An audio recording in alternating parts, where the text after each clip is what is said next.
winners never quit. Yeah.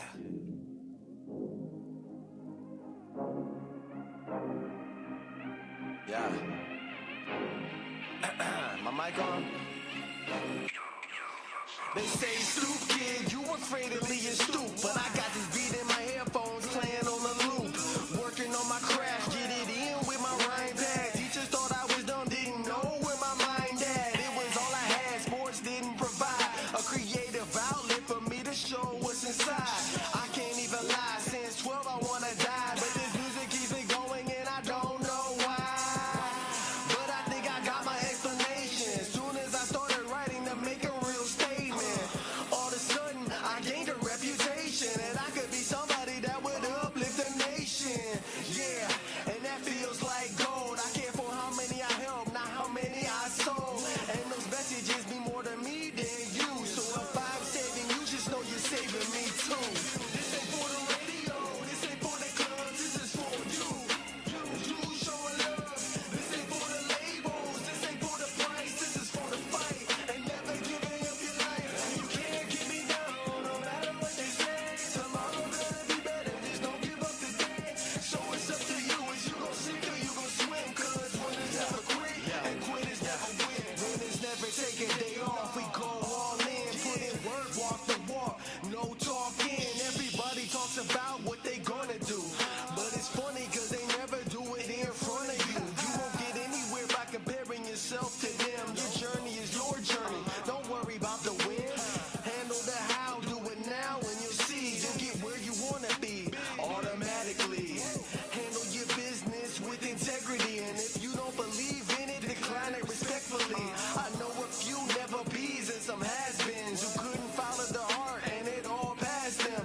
I'm not worried about the progress, I'm focused on my growth. And if I ain't right, then I can't help us both. So I'm gonna build with my team, and when we're finally done, it's gonna be a platform for everyone. This ain't for the radio, this ain't for the clubs, this is for you.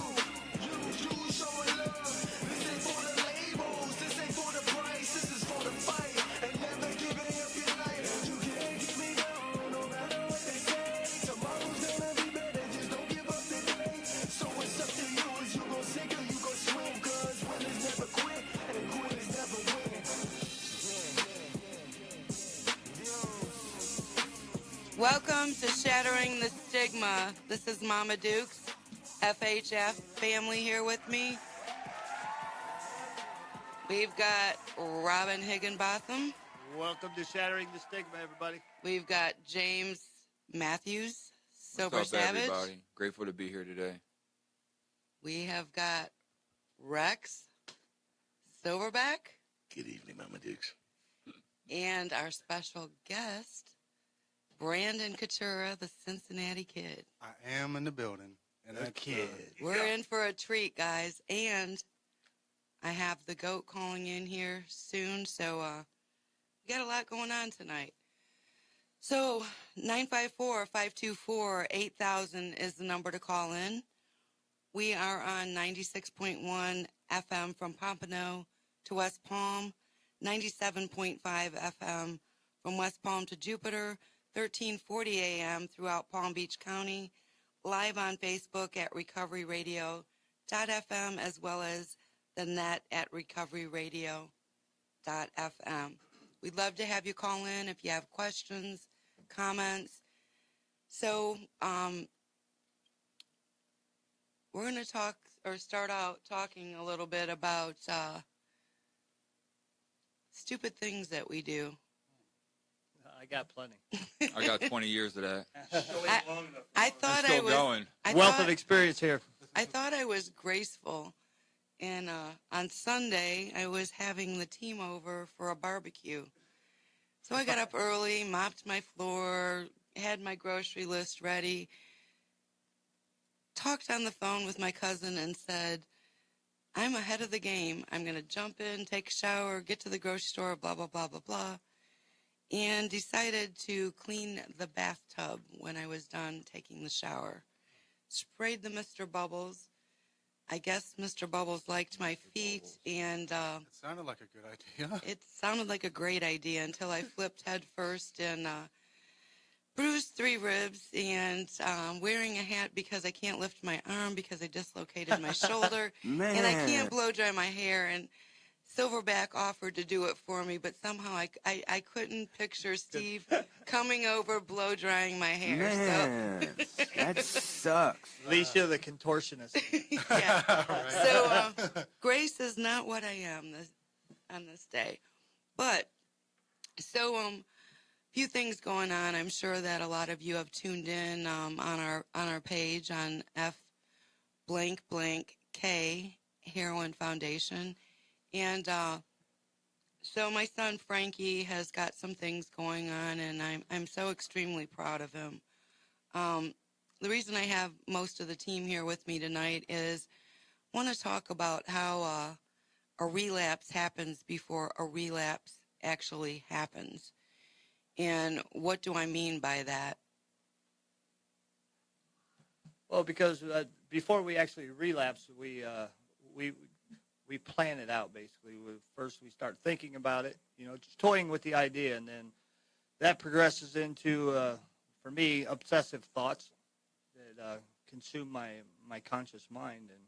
And any sign of turmoil or trouble, mental distress, I go right back to my go-to and my coping mechanisms, which is numbing myself with various chemicals. And it never, ever pans out well for me. What do you say, James? Relapse? A relapse before you relapse. It says it in the definition of relapse, which is the deterioration of the mind, body, or soul after Yes, I knew he was going to say what I wanted after to. a brief period of improvement. So that happens way before I ever pick up a drink or a drug. Yeah.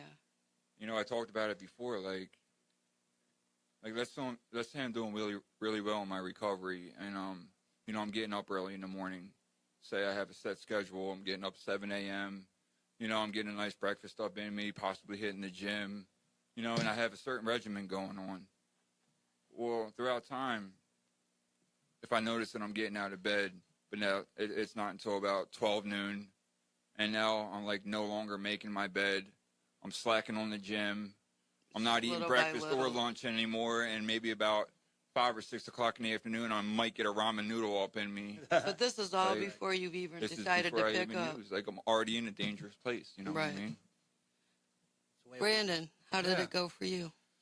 Well, for me, relapse, looking back, when I first started to lose sight of my value, that's when relapse was happening. And that, can happen from the first day I got out of detox or treatment. It's it's where was my mind at, starting recovery?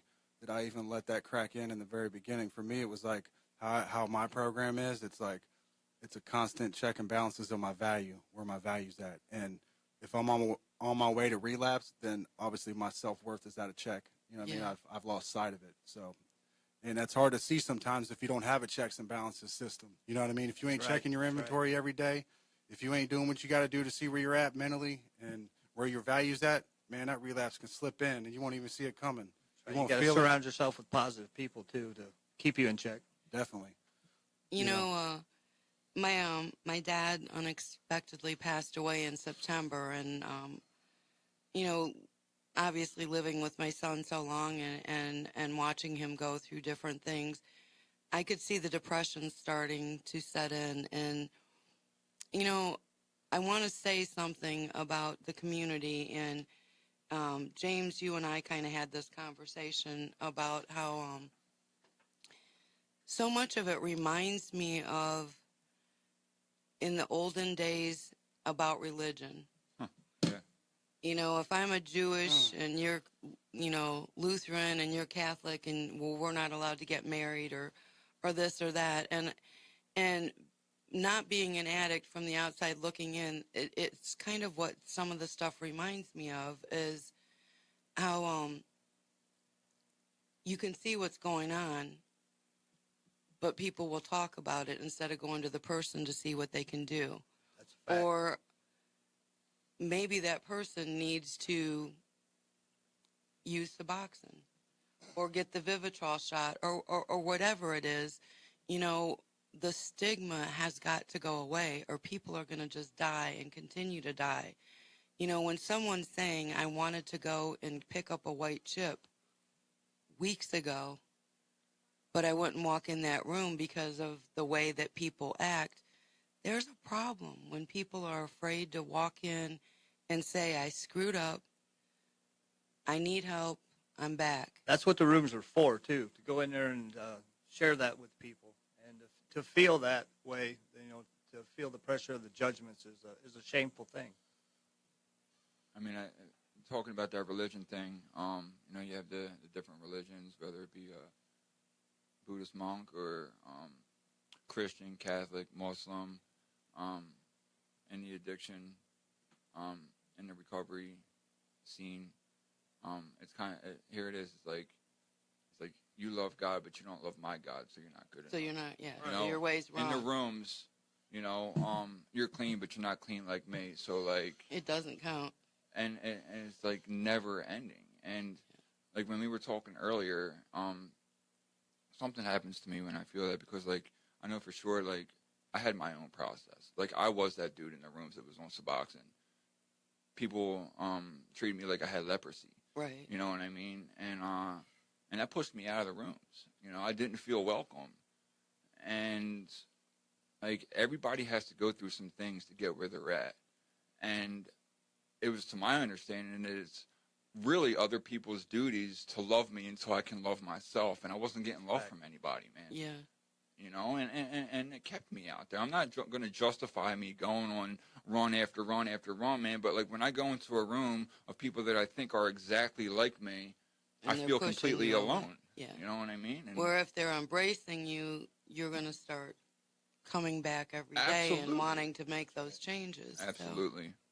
But, you know, I just want to say you guys need to stop.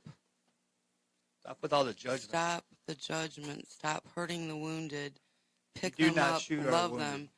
If you see something wrong, ask somebody if there's something you can do instead of gossip, you know? Let's lead with purpose rather than motive. Absolutely. You know what I mean? Like, Amen. man, because these people that that go in and out, and you might see people like relapse and stuff like that, like, these people matter still. Even if they don't conform to your program of standard that got you to where you are in life, that doesn't mean that they don't deserve to live and feel love and compassion. Because that's what you need to show that person to help them see their self. It's like, you know, and I'm not even shooting at people that are like doing it their way and so gung-ho about it, because I get it. This is new.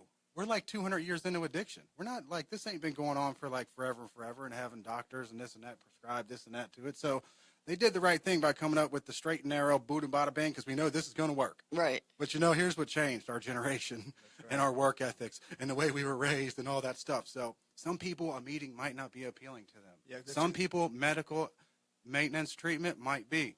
Some people might need to smoke pot before they go to sleep at night, so their anxiety ain't keeping them up. You know what I mean? This is just something that is different for the different generation mix that we got going on right now. And I'll tell you one thing that's the same for all of it. We all deserve to live. That's correct.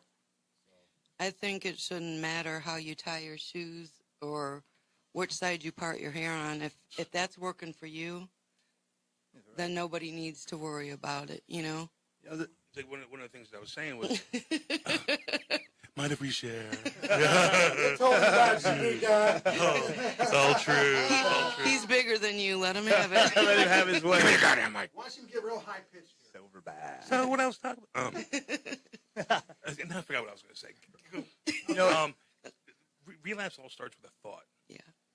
That's where it starts. I was talking with a bunch of friends of mine over the last couple days about the difference between a craving and an obsessive thought. A craving comes and goes. An obsessive thought about using can be fed, and it can stay. And again, it's about communicating. A lot of it's about communicating. And I find that, and again, I was not too long ago, I'm sitting in Starbucks getting my work done, and all of a sudden I felt, you know, I really miss the taste of beer. And I had a mouthful of coffee, and I swallowed the coffee, and I tasted Beer? I nearly swore. I tasted the Can I beer. ask what kind of beer it was, Steve? Bell. Does that matter? I just want to Heineken? Natty Ice, something old, really old English. It was you know. French Oh, vanilla. we. French vanilla. I I never knew Starbucks did natty ice. But it was I got on the horn, dude. I had to call people, and it was talk it out. It's like, yo, what are you doing tonight? Let's go hit a meeting. Let's go out. Communication for me is key. Communication. It's as soon as I feel something that I know, and trying to be as self-aware as I possibly can be, something's not right. Let somebody know. That's a relapse prevention tool right there. I like Sharing your thoughts with someone else. I like how you said, like, the thought is the first warning sign, you know what I mean, that you notice. And one thing for me, like, I'm that unique character they talk about in the room sometimes. But for me, I had to go deeper than that. And it was like I had to go into my core beliefs, like, before that thought. Because if I got in my head fighting, it was over. And for me, it was like I can't lose a battle I'm not in. So I just started figuring out how the heck can I not get into a battle in my head, and it was like, let's get to the core belief, Brandon. Why do you want to take a drink of that beer now that your coffee tasted like it? Why? Well, I like the taste of beer. Okay, that's okay. Nothing's wrong with liking the taste of beer, but your obsession with that first beer and drinking 30 of them and stealing your grandma's car and driving it through the Walmart parking lot with cars in it, not a good idea. So you need to play the tape out. Play the tape out. It was just coffee. No. It's all about right. Oh, you have no excuse to tell the cop, but it was a fantasy, it was officer. all coffee. I have a fantasy. The DUI is not for real. But I just think a relapse. There's so many different ways to approach it, and I think just telling somebody to keep coming back isn't the right way to approach it. I think that let's figure out. Let's go deeper. Let's go into your core beliefs. Yeah. Stuff like that. It's worked for me. So. And we're talking about core beliefs, though. I mean, like, what does that really entail? Like, how do I get to those core beliefs? You understand what I'm saying? Big time. Like, I mean, I have to bring it up because it's a part of my story. Like, when I'm just coming around the rooms, right, and if I'm not doing anything with myself, of course I'm going to be sitting in a meeting, counting down the minutes and wondering, like, when I can leave and go cop. Yeah, sure. Because all I know is all I know. You understand what I'm saying? Like, when I came down here to Florida, and especially the amount of dope that was around me. And, Robin, you know what I'm talking about because you live in the house where I got sober. Same neighborhood. And, like, I had to go in. I had to get my hand up in a room full of strangers and say, hey, man, like, I don't know what I'm doing and I need help. It was real cut and dry, And, like an addict of my caliber, and that's not to separate me from any other kind of addict. If I'm just sitting around not doing anything with myself, that's it. Devil's playground. Hey, guys. We've got Goat on the phone. Got the goat. Goat. Hello. Hey, does this mean I'm live? Yes, sir. We are not dead. You are definitely live, my friend. Does this mean that I can't say the 7 deadly sins? No, and you can't say the 7 bad words either. George Carlin. How you doing tonight? How much of a delay do you have? I don't know. Probably a half a second. They have that button, though, that dump button. Yeah, they have a little button. We don't want to make them exercise too much tonight, though. They'll take it out on me. Yeah, I did that. I did that the last time we were here. So you're telling me that you couldn't use a good spanking? I probably could. Not in that sense, though. I probably could. But look, I wanted to share with everybody some of the stuff we've got going on. Well, let me tell you, I can't believe how extremely happy I am with the new collaboration with FHF and myself. It's going to be just incredible, the things we got planned for this. First in line, of course, we have Daytona coming up, which is going to be just the most incredible thing there ever is, and to reach almost a potential of 30,000 people a day is going to be incredible. Phenomenal. So, the location that you'll be? The place we'll be at is called White Eagle. It's out by the old racetrack.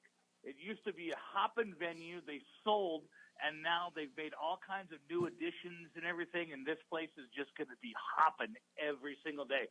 Of course, I'm going to be there DJing, playing games, talking about all kinds of stuff. It's just a solid 10 days of just a great atmosphere. We're also going to be doing our show there on the 15th live. We're going to come do a remote, so It's gonna be a good you're time. gonna- That'll be an added bonus, because then you can get just random everything. Ooh, that might not be a good thing, though. We might get really random things. That's what I'm saying. You're going to get half-clothed women. You're going to get half-clothed men. You're going to get all kinds of stuff. You'll be on the radio going, excuse me, need to put that away? So, I know that, this is called Shattering the Stigma, and you've been a DJ for a long time. You've been around. You're, up there in Sturgis, and you at one point had some addiction going on, and tell us a little bit about that. I know that you told me it was in the 90s that you stopped doing the hard stuff. I can tell you the exact date that I quit was July 4th, 1991. I quit completely sober. I'm probably one of the few rare ones that just did it all by myself and just did it. And you know what I mean? And it's just, I don't know what happened. I just had I lost everything. I've lost sons. I've lost houses. I've lost everything. I mean, I hit rock bottom. I was the person that you see walking around parks, walking around beaches, pushing shopping carts. That's where I was, living on the beach, sleeping during the day, and up all night, just doing all that kind of stuff, just so I wouldn't get thrown in jail. And yeah, addiction is something, I don't know, man. It's just, it's crazy. It's amazing how things turn around, though, when you figure it out, huh?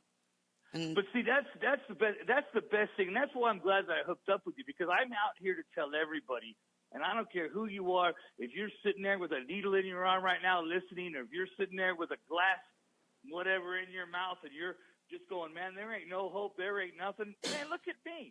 I went from absolute zero, and I could say that I was an absolute zero. I've been locked up. I've done all this. Now I've been on national TV. I've done 6 episodes of a reality TV show. I've toured the world, DJ'd. I've met thousands upon thousands of people, and it's just the most incredible thing to shake somebody's hand, knowing that I was just basically bottom line, man. I've been flatlined. I've had the gun in my mouth. I've had it all. I've done it all. And the thing I can tell everybody, man, don't give up. You know what? Grab something, man. Just grab something and hold it, and write a note down to yourself. Every day that I was addicted, and every day that I took a hit or took a needle or took whatever, I wrote down in a book. And I've got this book, and one of these days I'm going to publish my story. Oh, yeah, you need to. I've got this book that I wrote my son, who I lost my son, and I wrote him every single day what I was doing, what I was feeling. That way, when he turned 18, I could give him that book, and he can understand why I abandoned him. Because, yes, I abandoned him. I didn't give him up. I didn't do this. I abandoned him. I chose drugs over my own son. So that's what I tell everybody. I say, man, if it's possible, grab a friend, grab somebody, make a phone call, do something. I don't know, but just don't ever give up, man. You know what I mean? Don't, if you can, for one time, put that needle down. Put that smoke down. Just one time. It's all it takes. If you could do it that one time, you could do it forever and ever and ever. That's right. It's all it takes. All it takes. And then if you pick it up again, hey, we all relapse. We all understand. You ain't a loser. You ain't a this kind of stuff. You ain't. It's just, it happens. Addiction is, I don't know, man. It's just crazy. But you can do it. I know, because I can do it. I did the same thing. I was addicted. God, and I hate using the word addiction, because what it does to me, it makes me feel less. You know what I mean? Yeah. Because I'm a strong individual. I like right where you're now, going with I am this. A strong individual. And I don't know. It's just crazy, but I don't know. Wow. So, I always tell people, if they relapse, the best thing you can do, jump back up and get started. Do not beat yourself up about it. Learn from it and move on. True story. That's what she's told me over and over again. Exactly. I only told you that 40 times now. But it's going to happen. You may not stick the needle in you this time if you relapse. You may not do that. You may smoke it. It's going to happen. It's what we do. Yeah, we do it good. Yeah, nobody's perfect, man. For God's sake, nobody. And the only person that's perfect is there are two dudes upstairs. That's and correct. That's it. I I tell you, every mother trucker, and I ain't gonna cuss, There every you go. mother other trucker out here that's throwing stones at you, saying you're this, you're that, you ain't got to answer to them. You got to answer to the one that you see in the mirror and the one that you see up there. Amen to that. Amen to that. That's it. That's it. And you all tell all these other guys, say, go to, I'm just going to say this. I can't tell them up here. Go to hell. You know what? Tell them that. That's what you need to tell them, because you are the individual that's doing all this. And the biggest thing that I hated, and I probably understand what they're all going through, is when your parents or your best friends or whatever said, "Oh, I know what you're going through." You know what? Eat crap, because you have no Nobody idea. Not a clue. You know, and I hate, that was the biggest thing I hated. In fact, I got in words with my dad over that, like big words. And I was just like, you know what? You don't understand. Have you ever had a needle in your arm? Have you ever had this? No, you haven't. You ever stuck a needle in your arm when you didn't want to? That's a good question. Yeah, you know what I mean? It's just, That's me. You know, Ever but shot drywall? Yeah. Somebody telling. Might have smoked it before. Oh, yeah. I've on the ground thinking. I know that's my next rock right there. Right. Carpet farming. But, you know, it's just, I don't know, man. I could go on for hours in this, and it's just, you know what? Say a prayer, man. Get on. You don't even got to get on your knees. You don't got to get anywhere. Just sit there and just say a prayer. You don't even got to pray to God. Just pray to something. Just say, dude, stick with me. You know, stick with me. Don't leave me right now. I need you more than ever. And you, like I said, don't. You know, if you don't believe in God, don't pray to God. Just pray to something. Yeah, call the wall your God. You know, call the wall your God. Don't leave me. Stand by me. You know what I mean? If that wall's your God, put your hand on that wall and say, "Oh, look at that. I got a support. I got a strength." Any animate object could be your strength. Yeah. If you don't believe in God, just believe that I believe until you can. A power greater than yourself. I mean, that's where it starts. You know, that's what I'm saying, because eventually you will. Eventually you will find that man upstairs is real. That's right.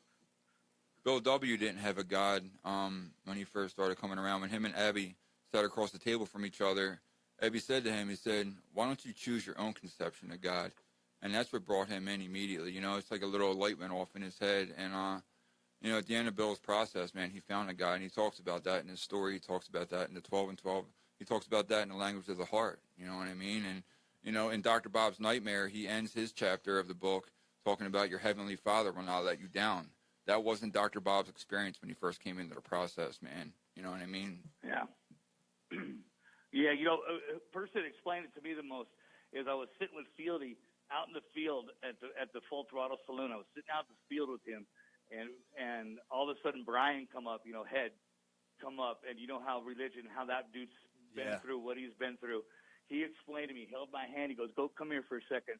He goes, "You need this." And I go, "What do I need?" Because I was sober, you know what I mean? I was still sober, but I still had my demons.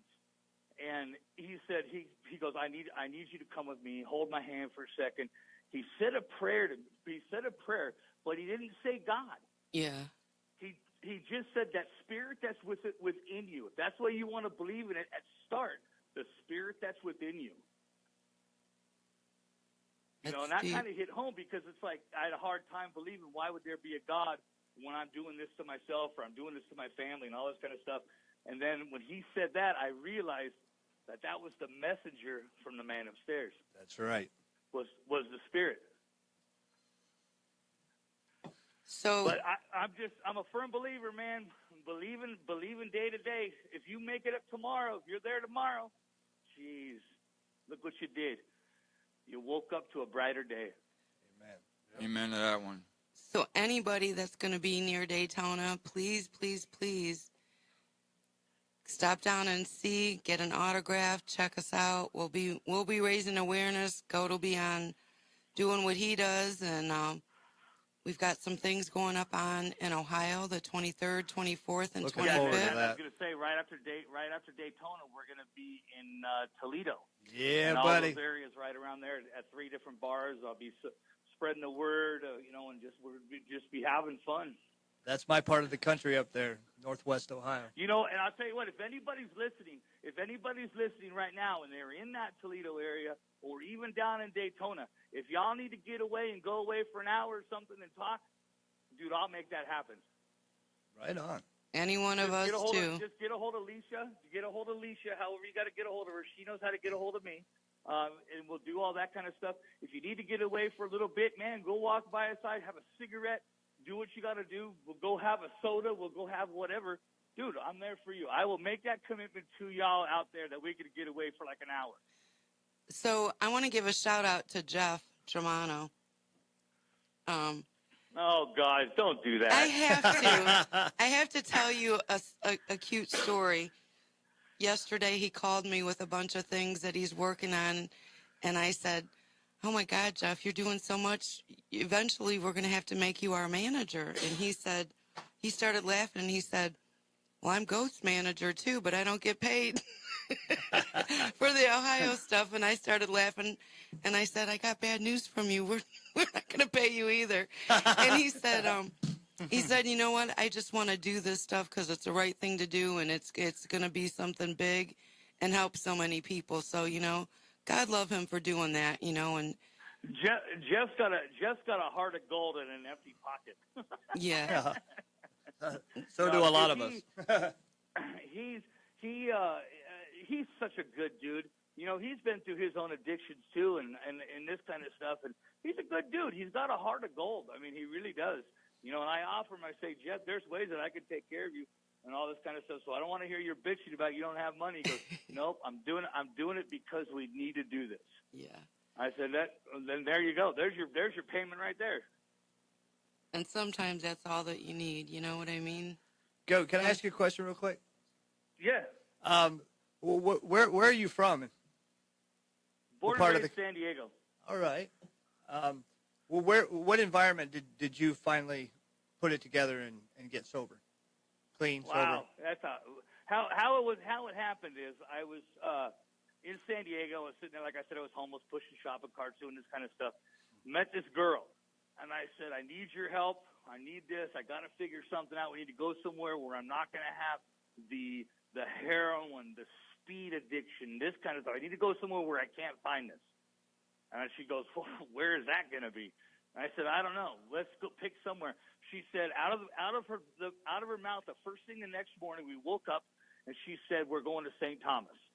Right on. How the hell are we going to do that? She said, we're going to hitchhike to Vegas. We're going to hit my mom up for some money to get to Florida. Right on. We're going to work. Then we're going to work on we're going to work on a boat, and we're going to work our way down there. We did this, and I was there for 4 years, and I kicked it. I met this shaman lady. The shaman lady goes, and I'm not an advocate of a lot of stuff, okay? I'm just letting you know what happened. Gave that up. I started smoking weed. She was like, this is what you need to get off the demons. You need to figure this out. You need to do this. And so I started doing that, and I started drinking a little bit. So what happened was we're sitting down there in the Virgin Islands, 1991, July 4th. I had a gallon of vodka and a gallon of orange juice. Wow. Higher than a kite. Sat there on the edge of the water. The girl left me. She was done. She said she was done with me because I wouldn't give up all the stuff I was still doing. So I sat there on the edge of the water, and I said, you know what? I'm done. Next day, we had the hurricane. Boom, lost everything. Couldn't talk to nobody for 2 weeks. Couldn't call my parents, couldn't call everybody. Everybody thought I was dead. Thought I was dead because, you couldn't get off the island. So I called my dad after that, and my dad's really religious, super, super religious. He goes, I knew I was going to get a call from you. I just knew, I didn't know when, but I knew I would. So I told him, I said, Dad, I went sober. I did this kind of stuff, but I want to end my life. I talked to him on the phone. I said, I want to end my life. I said, I'm done. I said, I stopped drinking. Hurricane happens. Lost everything. I said, I'm done. Found out that my mom was on the other line. Heard her crying. Just, I was like, dude, I'm done.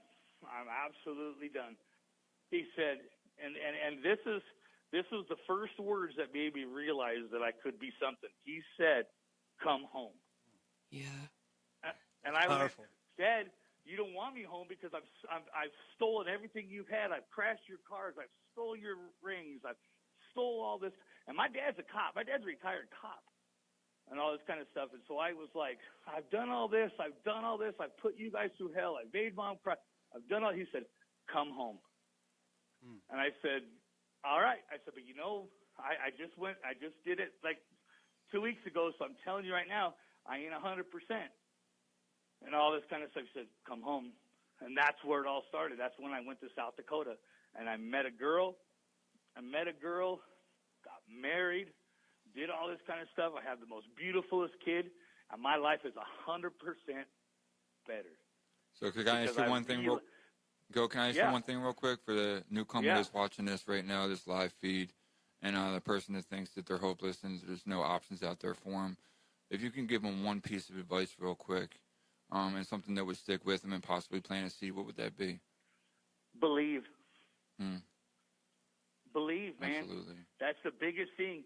But believe, like I said, hold on to something. Know that where you're walking, okay, when you have an end and you're on your feet, you're not at an end because you could take a step forward and that's your forward step.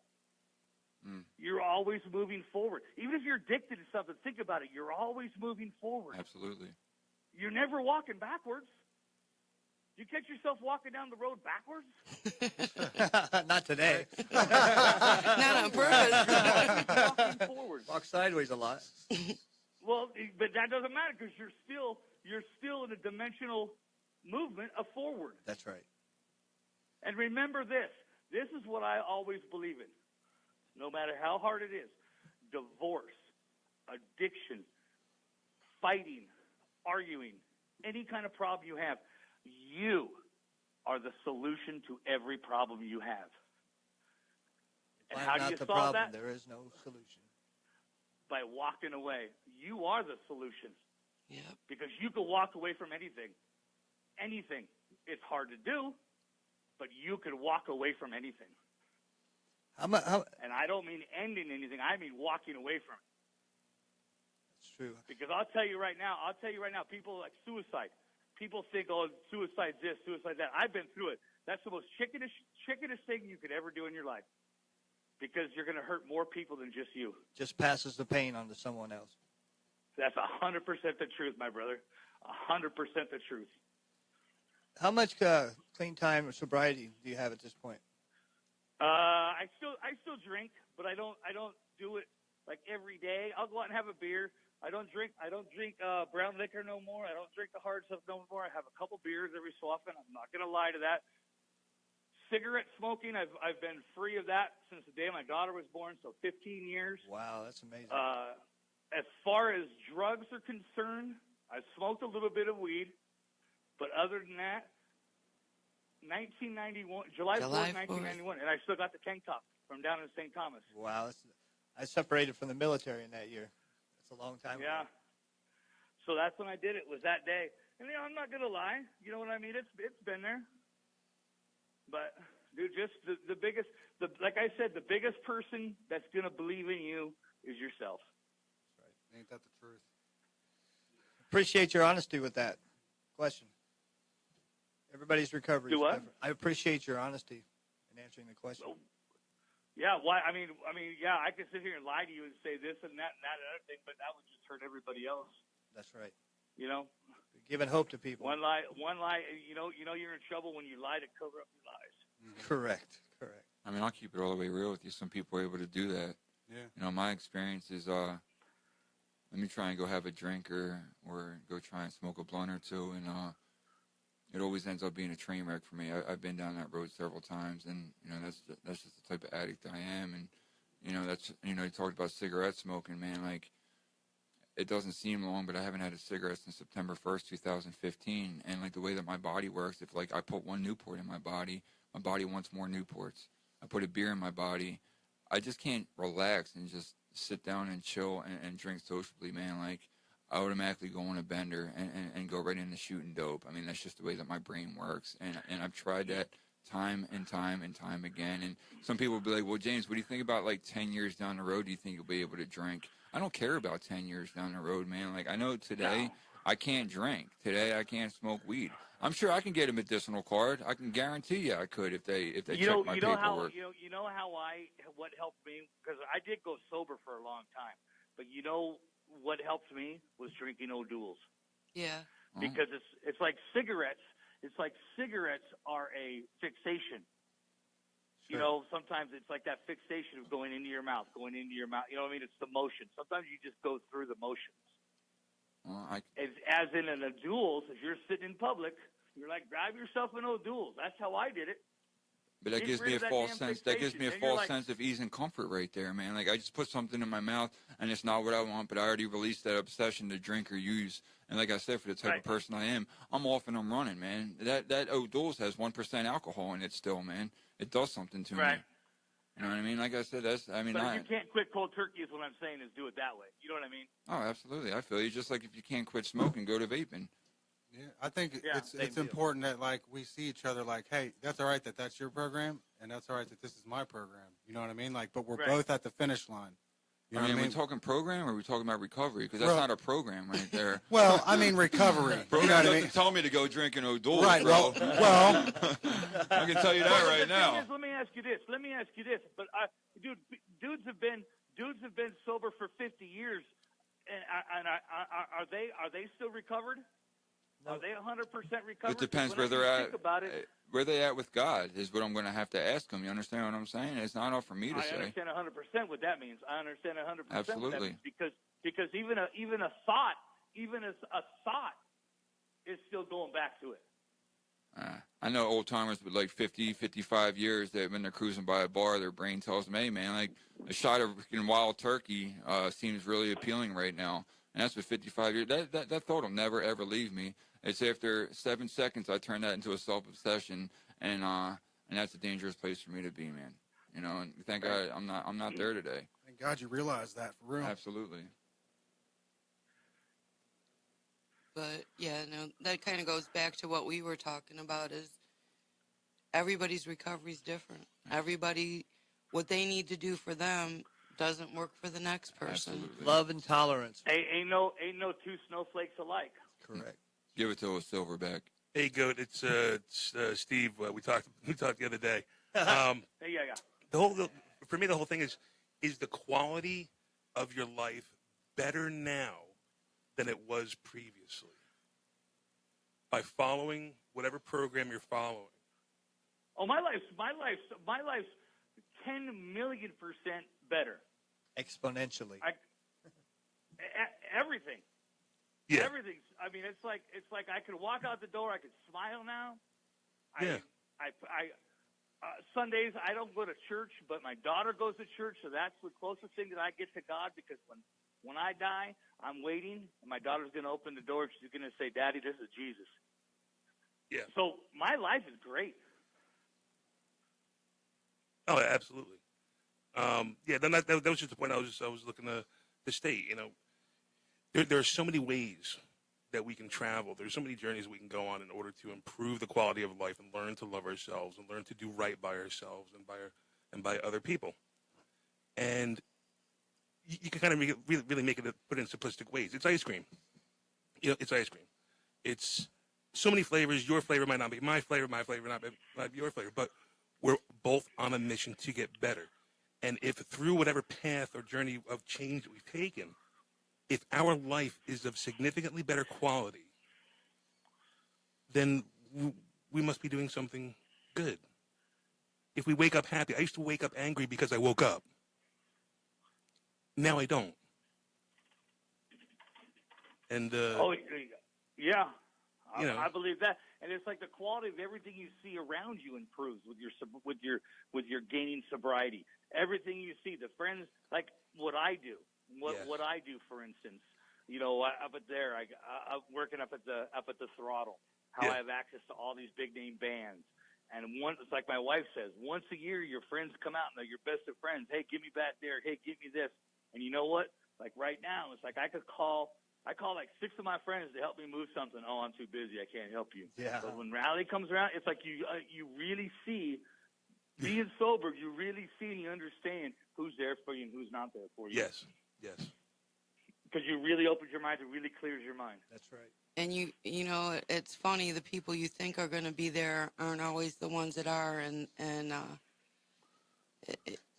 I guess, you know, you said it best. You find out who's got your back when you're going through something. Oh yeah. Get sober and see who your real friends are. But look, The friends you have around you are going to be the real ones when you do get sober. Goat, I want to thank you from the bottom of my heart for Thank you, being Goat. on tonight. Looking forward to meeting you, sir. Dude, it's going to be great. And don't call me sir. I work like you guys do. Respect, that's all. We're going out to break. I will give you a call tomorrow. Sending much love your way. Thank you. Thank you. Have a good night, sir. Thank you. Or Goat. Have a good night, Goat. Mr. Goat. Mr. Goat, sir. Mr. Goat, sir.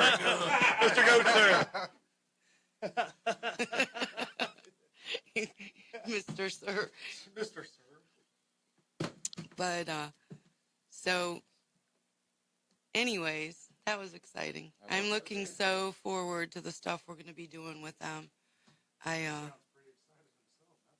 Yeah. See the picture of him? Yeah. He looks excited. Yeah. He looks like he can Imagine start him a fire. tweaked out. Looks like he can start a fire. Yeah. You got to talk in the microphone. Nobody can hear you. Are we still on? Yeah. I didn't know we were still on. Whoops. I'm still shot out. I'm sorry. I lost my team, I guess. You lost it. I heard the applause. I thought, okay, it's break time. That was for Mr. Goat, sir. That was the break for the break. And you know, we discussed last week I was supposed to do the dance. I know, and he Seen the didn't dance dance. yet. He didn't dance. I was unaware of the dance. Mom, you I'm gotta sorry, dance? bro. It's a private dance. I'm used to those. dance. I'm used to private That's dances. why I'm facing the window and you guys aren't. Right? But anyways, Brandon, before we go to break, Yeah. I want The to have kid. Hey, everybody. them play. Grateful, honored, and privileged to be here. Welcome, Brandon. Welcome to South Florida. We're glad to have you. I'm absolutely Okay, honored be to quiet be here. over there, Robin. I'm trying to do something here. I'm going to have to spank these guys' butts yet, I tell you. No, just give him a muzzle and leave me Get him, out of it. Dukes. Get him, Mama Dukes. I want you to please tell the story about why you wrote the song that's going to take us to break. And this is Tears in Heaven. Tears in Heaven. All right, this is probably my most played song ever. It's kind of gone nuts, but this song has the most meaning to me. It took me 2 years to write the song. This song, I wrote this song specifically about my girlfriend that passed away, Laura Mullen, rest in peace, and my mother, Donna Castrucci, rest in peace, and a friend of mine, Eric Justice, rest in peace. And this song, the reason why it took me so long to write this song was because of where I was trying to go with it. And I wasn't just trying to write like a rest in peace song, you know, that everybody'd sit there and just think of their loved one. But I was really trying to write a song that that person would say to me. Like, what was my mom wanting me to know? Or, you know, how could I send off Laura with the best, most sentimental, genuine, I love you, I miss you, you know, goodbye. And in the song, it was crazy how it all came together because I started with an entirely different format, different beat, different song, and at the very last minute, a friend of mine put the beat together and made it, and sent it like, hey man, this is something around the lines with what the song's about, so you might like it. And it was, you know, Eric Clapton's "Tears in Heaven," and that was a song me and my mom used to listen to. I love that song too. Powerful. And we'd sing it together, and it was like we didn't even know why we were singing it together back then. We didn't know what it was why it was so special, and why it gives me chills as I'm talking about it right now. But, you know, I ended up writing a song and finishing it, and it was just like the most beautiful. I don't know how the words came together because I didn't want to rush it. I remember when I started writing it, I knew like this was going to take a while, and I'd write one line, and I was like, that's enough, you know, and I'd come back to it a month later. Like, because I just never got in that zone of the perfect zone to write it. And then one day I just like put the end of it together, push record, ran into the closet, shut the door, recorded the song, came out, copy, paste, edit, and there it was. And it was, I mean, I remember the first time I heard that. It choked me up. Honestly, and until this day, every day it does. And last night you sent me over the email that I asked for with the song so I could get them here to the radio. And I sent a message to Steve, he was doing After Dark, and I said, Steve, you know, here's this. Can you send it over to Dimitri for the radio? And why don't you play it on the show tonight? So he played one of the songs, and people were like, yeah, I dig this. I like this, you know. Yep. How do we get this? And I kept hyping it up. I'm like, you know, you're going to have to tune into the radio station tomorrow night. He'll tell you guys. Yeah. And then I said, Steve, play the other one. And he looked down.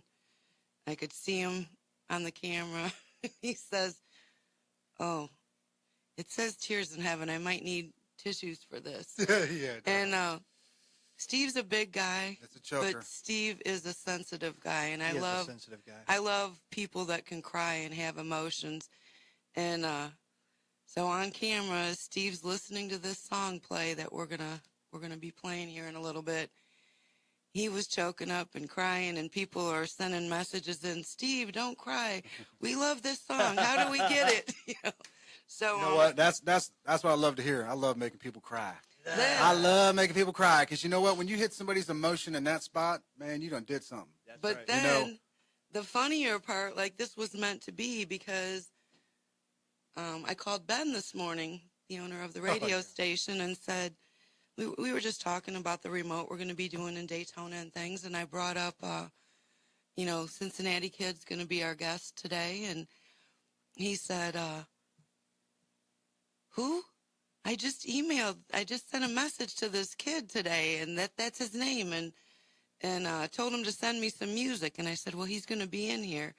And so they were talking to each other throughout the day, not even realizing they were going to be in the same studio together tonight. So, God. kind of It's a God kind thing. of a little miracle, I think. God. I think it's God. a little miracle. It's all God. It's crazy, man, because I just got to Florida 3 weeks ago, and all the stuff that God's just put, man, everything coming together, how that's happening. I mean, you're already talking, and it was already coming together anyway. It's like, you know, thank you, Lord. What's even crazier is the way we met and how we've remained friends throughout the years. I mean, not throughout the years. It's been like 3 years. 3 years, yeah. 3 years. We all met at an event in New Richmond, Ohio. Brandon was the main event. Whoop whoop.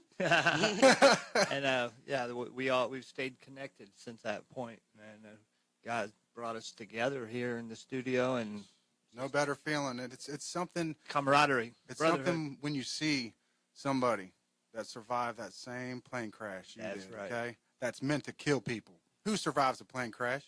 Who? Nobody. But we did, didn't we? And you know Multiple. what? It's a bond that happens when you make that connection with somebody that you survived what I survived, and we're fighting for our life on a whole different level. When people say they're fighting for their life, they might be in their kind of way. You know what I mean? But we know what it's like to fight this kind of war. Face death in the eye, And, you know. and come back, because we are survivors. We're not victims, any of us. We got a story to tell. Got a story to tell. And I wanted to say about this song, like, before I forgot, the main thing about this song, I wanted everybody to have a place to go to spend time with the person they lost. But I wanted to be specific, so it felt like I wrote it for you. And that's why it took so long. It's like I wanted to use the exact right words so you felt like it was for you. Because that's who it was for. Like, I swear, like, I got the worst memory. I don't even, what city are we in? Like, and I forget, and it actually is so cool because every time I listen to my music, it's like I'm spitting a song to me I don't even know. Okay? So I'm hearing the words for the first time again, sort of. You know, it's just like it has that edge on it. So I it's did like, that.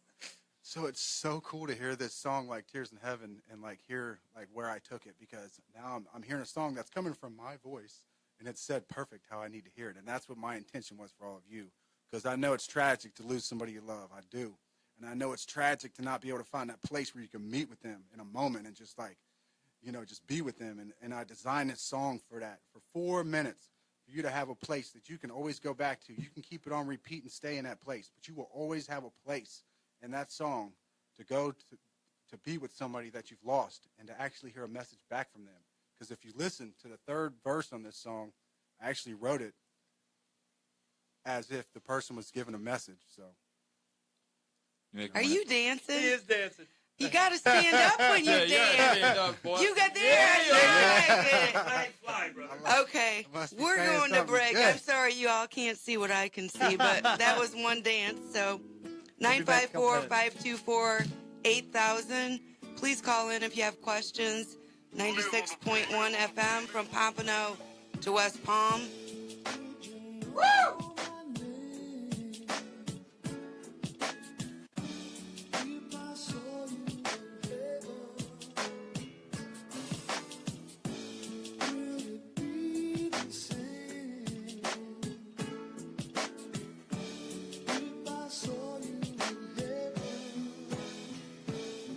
I take your picture and I hold it. It's hard for me to focus. I know this does no justice, but still I hope it's a little bit of comfort for those of us who miss you. A place where we can go to when we need to spend time with you. And your smile was contagious. Your presence filled the room. The last day of June, well, it came too soon. Yeah, I'm staring at the sky. I'm asking God why. He took you from us early, didn't let me say goodbye. And then a tear drops my eye. It's hard not to cry. The truth is that I wish that I could turn this to a lie. Yeah, I struggle as I try to see you as a memory. Your voice and how you laughed, well, I visualize it vividly. You were more than just a friend to me, felt it in our chemistry. Your friends became your family, thick throughout your history. Never was a mystery how much love you had to give. I got to feel it, that's the reason I know what it is.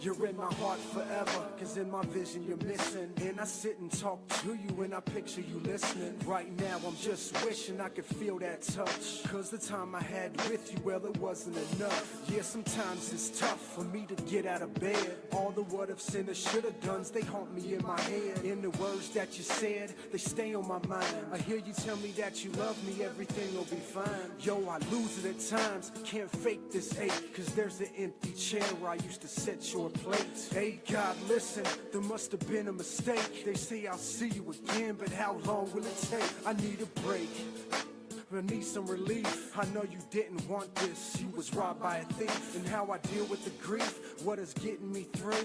Well, I think this is just what you would want me to do.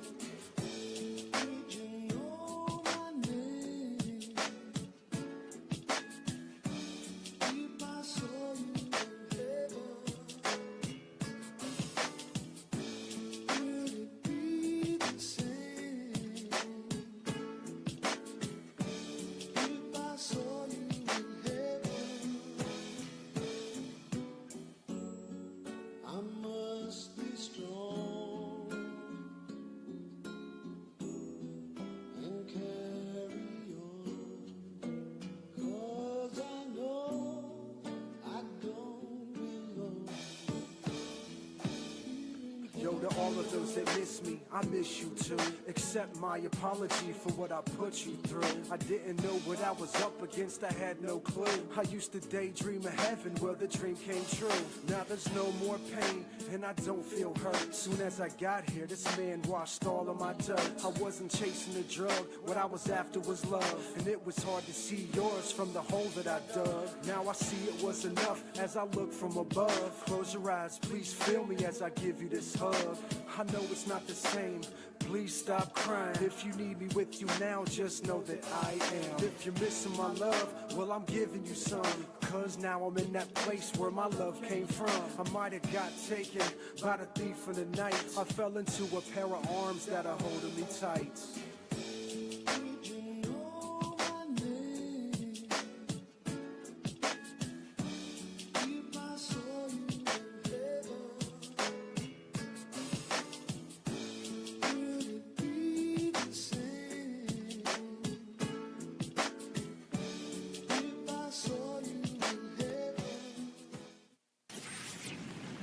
This is RecoveryRadio.fm on WPDR, Lantana, West Palm Beach, Lake Worth, Boca Raton, Delray, and all of the Palm Beaches. Always raw, always real.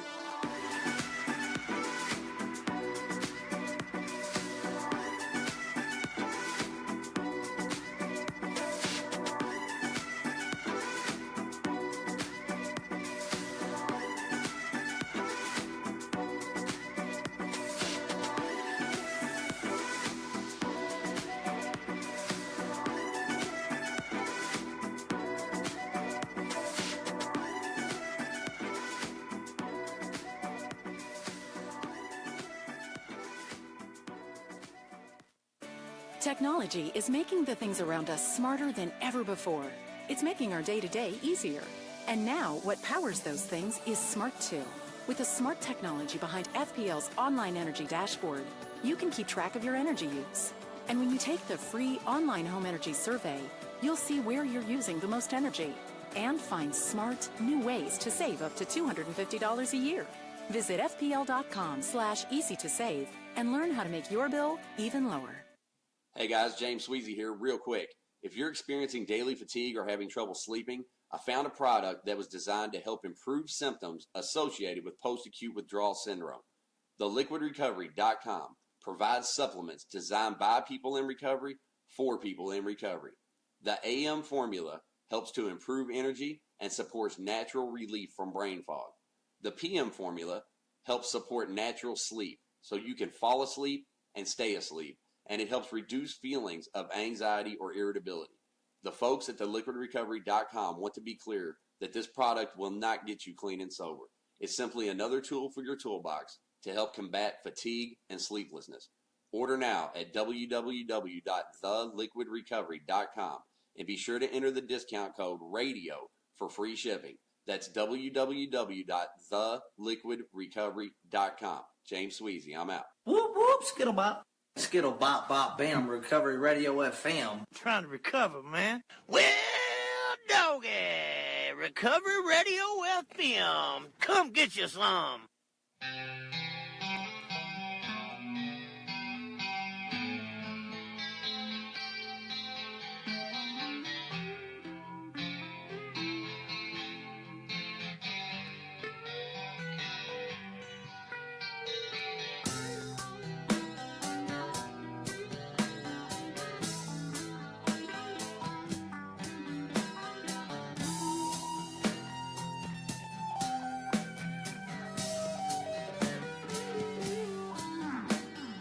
Dear Daddy, I'm writing you this letter to tell you that I miss you and I hope you're doing better. My little brother, he's getting so big and we wonder when we can see you again. I guess we'll have to just wait and see. I got my report card, A's and B's. You're probably so proud of me.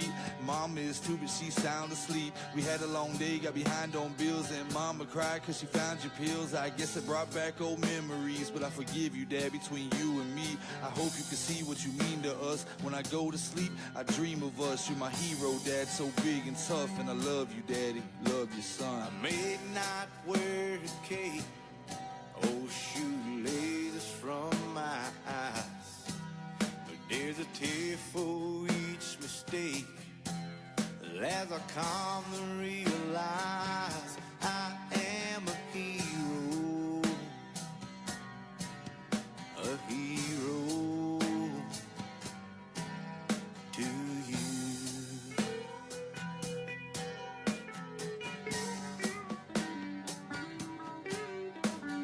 In your eyes I'm super, I couldn't leave your love in a single bound. I know all about being bulletproof, whiskey bent and hellbound, but I'm still a hero,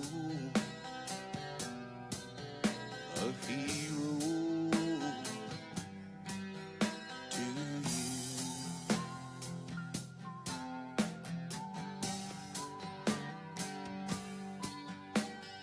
Mama said that you're doing better, got off the pills and got your life together. And little brother, he's talking now, but you the only thing that we talk about. I'm playing ball, shooting hoops, just like you taught me, trying to be like you, just to make you proud. I hope to see you soon, cause I love you, Daddy, all the way to the moon. Mama smiled when she heard the news, cause she knew this time you was telling the truth. I guess you learned what it's like to lose when you crash and burn, no parachute. I got a whole life to share with you, no daddy in the world could compare to you.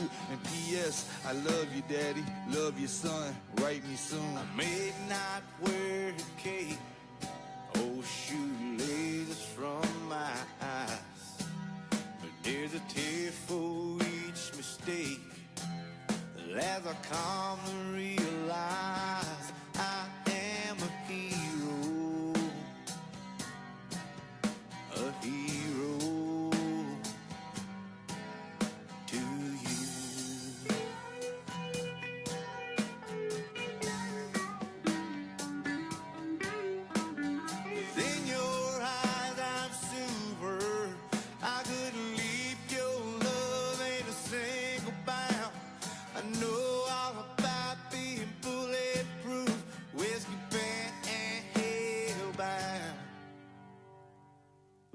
I'm still a hero. A hero to you.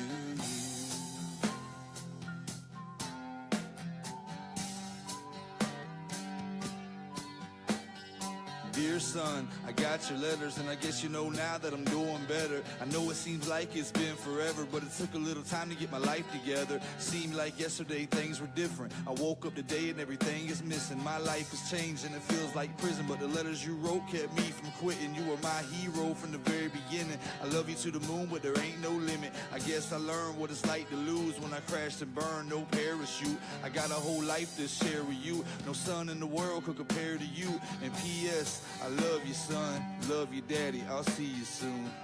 I know that it ain't right to cry yourself to sleep at night. Welcome back to Shattering the Stigma. 954-524-8000 to call in. You can find us 96.1 FM from Pompano to West Palm, 97.5 FM West Palm to Jupiter, 1340 AM throughout Palm Beach County. Facebook at recoveryradio.fm and on the net recoveryradio.fm, as well as on our Facebook, F_K Heroin Foundation. Like us, follow us. So, Hey, Mama. Hey, Mama Dukes. we have a call-in. Hello there, caller. Welcome to Shattering Hey, guys. Stigma. Frankie! Frankie, baby. Woo! My What's brother. everyone doing? What's up, buddy? Familia. We're having a heck of a good show. What's going on? How we doing, Frankie? Man, I'm watching you guys. I'm wishing I was there, but I'm right where I need to be, man. Yeah, you're where you need to be. Proud of you, man. You're right here Had with me us too, laughing brother. Earlier, though. How about that O'Doul's maintenance, man? How about it, bro? That had me cracking up because I've tried that myself. I actually tried that a few months ago, and look where I'm at now. Yeah, different. Tell him, Frankie. I know you called in for a reason, brother. Let's hear it. Yeah, man, I just want to tell everybody, you know, I love all you guys. You know, I'm just going to keep it all the way 100 but funky right now. Yes. I'm actually in detox right now, and Praise God. I'm more than happy to be here. I'm grateful to be here. You know, I just want to say that even though I do work in the field, you know, if I worked for a bulletproof vest company and I walked outside not wearing a vest, I wouldn't be immune to bullets, just like none of us are immune to this disease, man. I'm getting better. After this, I'm going down to go through the steps the old school way with my sponsor, which I ain't did in a long time. And I'll be back on my grind and back with you guys soon. But I love you guys. And I see you guys got the Cincinnati Kid in the house. Kid. In the building, finally. We So got got him. you spitting any bars on there yet, man? Not yours, bro, but we got Tears in Heaven done broke the way, so ain't no telling we finna take it now. Yo, Frankie, I'm about to battle this dude right on. Oh, snap. Going Let's go. live. Let's go. Come on. Drop some bars on the kid. Bars! I got to watch that. I'll be watching, man. Throw an old Mob Deep joint and just give it to him. There you go. You're first. It's good to hear your voice, I'll tell you I that. do want to say one more thing, man, because I know there's a lot of recovery advocates out there, man, and probably a lot of people listening that are either, you know, in the field, out of the field, or in recovery, man. But look, man, everybody's got their own issues. Everybody's going through something, man, and you know, the people out here working in this field only want to help people, man. You know, I'm removing myself from the situation because I need to help me. But, yo, man, if somebody's going through it, man, there shouldn't be no stigma attached to picking up a white chick. You know what I mean? That's right. You know, like, I was taught the old school way, you know, we don't shoot or wound it. You know, we never look down on a man unless you're helping them up. And I'm seeing that going on a lot in the recovery community. You know, with these, like, little exposure pages and all that. And I get it, man. Like, at one point in my life, I hated myself, too, so I wanted to point out everyone else's stuff. You know, so I get that. But you know, man, all we are is a bunch of humans, man, and we make mistakes. And ye without sin cast the first stone. And that's really all I gotta say, man. I love you guys. Love you, brother. And, I really appreciate you guys. Silverback, I love you, big homie. Frankie, hold on. I want to say something to you. I love you, brother. What's up, Higginbotham? You know what? Robin Higginbotham. Everybody knows I got mad love and respect for you, and I want to let you know that you had a profound effect on my life. And the things you've done for me and encouraged me to go public with my struggles with my addiction and relapse, it's really panned out well for me, and it provided a doorway for me to walk through to heal myself. And you are a great role model and friend and brother, and I am so freaking proud of you, man. I'm about ready to cry here because I love you that much. Just let it go then, Too, Rob. bro, I'm tearing up, man. Me and Rex over here. Can we have tears in heaven We already again? have tears in heaven. I mean, you're allowed to cry. You know what? When you posted that video yesterday, the amount of love and support that came through, and then on my post, people love and support you, and they understand that the struggle is real, but so are the blessings, and you're going to be on the receiving end of this once you walk through this with your head held high, bro. You got a lot of people that love and support you. This ain't even a setback, bro. This is just a setup for God. Come on now. Say Love that. it. Love it. Say that. You know, what did you say? You sent me. I'm going to pull it up, and I'm going to read what I you said sent quit me. cleaning the bathtub, Mom. That's what I said. Oh! You should see the bruise on her arm, man. Looks like she got a half a sleeve, Frankie. Straight up. Straight up. Seen Elbow that. up. It does look like she got a tattoo. That's what I thought it was. I was like, Mama Duke. I have tattoos, but not that big. What are you going to say, Ma? She's looking at her phone. I wanted to pull this text up. Wow, Mom, I can't believe how bad I can get in my head thinking the world is against me.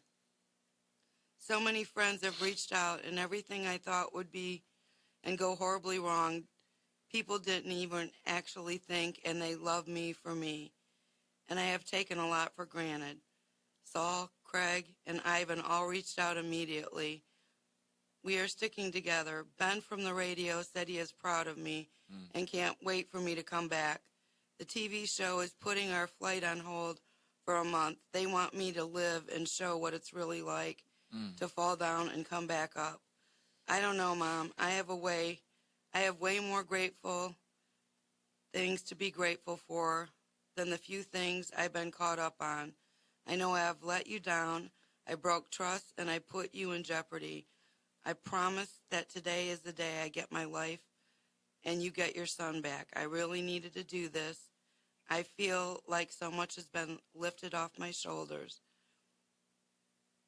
That's powerful. My story to help others as well as to try to end the stigma. I will continue. Yes, I relapsed, but I know what to do.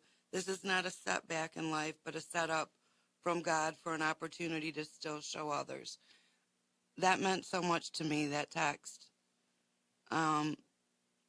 Why? Because you went in there with an attitude that I know you're going to get through this and do what you've got to do and get back to you.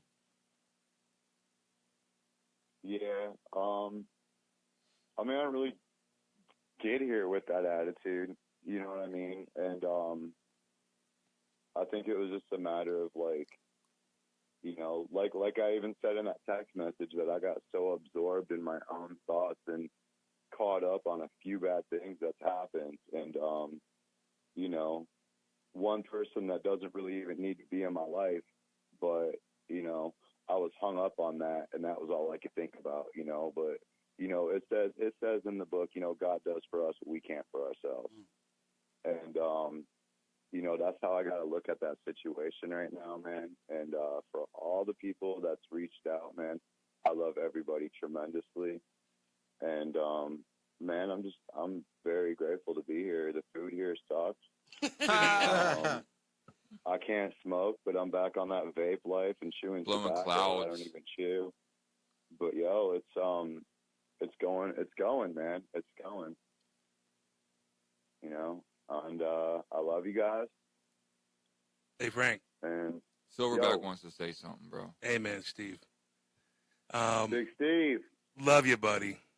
Love you, buddy. It ain't about judging. What I want, you and I talked about this yesterday, and I want to just put this out there to out in public. Just because we work in this field, just because people work in this field, does not mean that we become immune to emotions, feels, and relapse. As recovery advocates, interventionists, whatever you want to call us, we deal with a lot of people every single day who are in the throes of the deepest active addiction. And we need to be aware of ourselves, and sometimes we get so drawn into working with others that we lose sight of where we are. And it's really easy. It's really easy for us to lose sight of where we are and our grip on our own program. And you've done an incredibly brave and noble thing to do what you did and catch yourself before it got too late, if you know what I'm saying. Yeah, and I do. And I do want to put this out there that if there is a lot of stigma within recovery, and if people are going to talk stuff, Good catch. they just puckered up in the control room. If they're gonna talk shit, you almost made him do the dance. Yeah. If people are going to talk stuff out in this field and still consider themselves to be A, spiritual, and B, addictions professionals, they are neither. They are neither of those. And believe me, you've got people here who do have your back. Not just in Delray, Palm Beach County, Florida. You got people in states, nationwide, who know where you've been, know where you are, and who are happy that you've chosen to throw in the towel and get help again. And sometimes that doesn't happen, but we're not immune to anything. We're no different than the people that we help, other than we might have a few more tools to use when things get rough. I honestly feel like, working in the field almost makes us more susceptible to it, because we put a lot of energy into unloading our spiritual gas tank to fill up other people's, that sometimes, like in my situation, I ended up on the side of the road with no gas. The well ran dry. Yeah. But yeah, I'm just putting this out there. Anybody who feels like they need to talk stuff about another soldier in the fight, come see me. Say it to me. On a greater note, Frankie, you helped me clean up my Facebook a little bit, and I appreciate that. I got rid of some unwanted junk. You helped me clean up my Facebook a little bit, man. You know what I mean? You do that, Frankie? I might need your services. Yeah. Seriously, dude. I don't have time for people like that in my life, you know what I mean? And, Frankie, you know my story, bro. And if there's anybody that gets it, it's me. I love you, bro, and I appreciate you, dude. You know what I mean? I love you, bro. I mean, I remember when you, dude, I've been looking up to you ever since you used to come to Integrity Way, man, taking time out of your day to bring an outside meeting to us guys at the Sober Living facility, man. And, like, I don't know if you remember, man, I used to have the chairs set up, man, and, like, I'd see your Honda pull in the parking lot, man, and, like, I looked forward to that. You know what I mean? Like, you were always someone I looked up to, man, and I still do, to be honest with you. When you made that live video, I didn't only watch it once, dude. I think I watched it about 3 times already, and I don't know, man. I love you, dude. That's the bottom line. I love you too, man. And I want to say something, James and Robin, man. It's funny because, it's not funny, but it's just, this is how it works, man. Like, you guys both said, what you said about, how you still, respect and look up to me and stuff like that. But right now, I'm leaning on you guys, man, and it's a good feeling, man. And that's the beauty of this program. We know what I got mean? you, I bro. remember- We got you. Amazing. I remember a long time ago, man, somebody told me, I was like, man, dude, you're freaking awesome. How do you do this? It was actually Saul, the guy who I'm flying out to his house going to his house in a couple days to do step work. And it's a good dude. He said, Frankie, don't ever put me on a pedestal because you could be helping me up one day. And, Robin and I, dude, think we've helped each other up multiple times. Yes, sir. We are the bounce back crew. That's why. We are the official bounce back crew, man. Hashtag bounce back crew. That's the beauty of this program, man. And, I've tried a lot of other stuff, man, and I tried to do it this way and that way, but I got to go back to the only thing that's ever worked for me.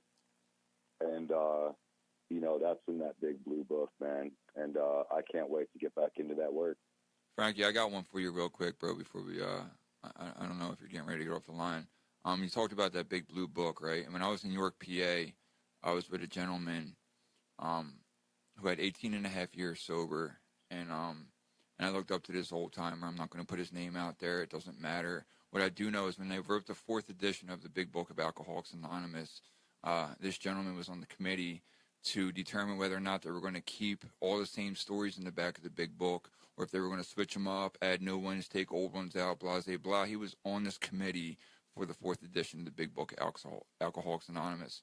I wound up living with this gentleman in a recovery house up in York, PA. The gentleman decided after 18 and a half years and being on the committee for the 4th edition of the Alcoholics Anonymous book, man, he decided to give his sobriety up, man. And he walked around that house with such humility, man, and with his head up, man, knowing that all he did, man, was really just change his sobriety date, dude. You know what I mean? Just because he was on the committee helping put together the 4th edition of the Big Book, man, it did not make him immune from this thing. It did not cure him from this thing, man. Like, man, they say the only thing that stands in the way of a drink or a drug for me is an arm length away. And that's the truth, man. That's correct. Absolutely. What was that saying you used? I remember when you told me about that guy too, man. Yeah. Yeah. I walk with that guy in my head mentally, man. Yo, I know a woman that had 36 and a half years that gave up her sobriety. I know a gentleman that had 22 years. That gentleman I was just speaking of had 18 and a half years, man. This thing never goes away, man. Like, I get like people are going to post what they want on social media, but the thing that really grinds my gears is when I hear somebody say, "You got this," and I'll be honest with you, man. The only person that got this thing is the person that is buried, and they get buried, and the last nail is put in their coffin, and they die with their sobriety date. That's the person that got this thing. I agree, man. With that, man. Because nobody's got this. We can get it one day at a time, but we ain't got this. I wanted to ask you real quick. What was it you used to say about the 18 inches from the length from your elbow to your hand is the same distance from your heart to your brain to your head? You remember that? Comparison. Nah, I always just say just something you made up one day. I was hoping for a great analogy right there. So did you ever get one of the nurses to bring you coffee? Real coffee yet? Man, let me tell you, this coffee up here, it's like this stuff called Sanka. And there ain't nothing sanctuary about it. But it's cool, though, because I close my eyes and pour it on ice and pretend it's Starbucks, so I'm all right. There you go. Sheila, we'd love to have you call in if you have questions for the show or message us on Facebook if it's something more personal that you need help with. So, Frankie, do the deal, man. Come back to us whole. We love you. Definitely will, man. I love all you guys, and I'm going to jump off here. It's actually about to be happy hour. About to take my little Seroquel and go to bed. The Seroquel shuffle. I just seen that the scene from Eminem's video with a real Slim Shady. Oh, yeah. Stand up. They're all waiting in the med line.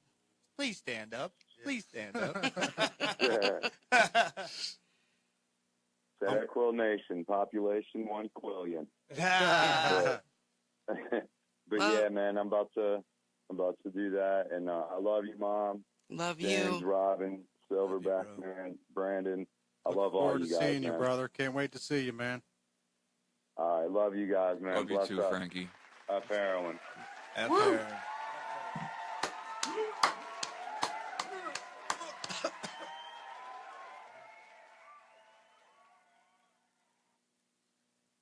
So That was cool. that was very Good to cool, hear his man. voice, wasn't it? I think I just had a spiritual experience. Yeah?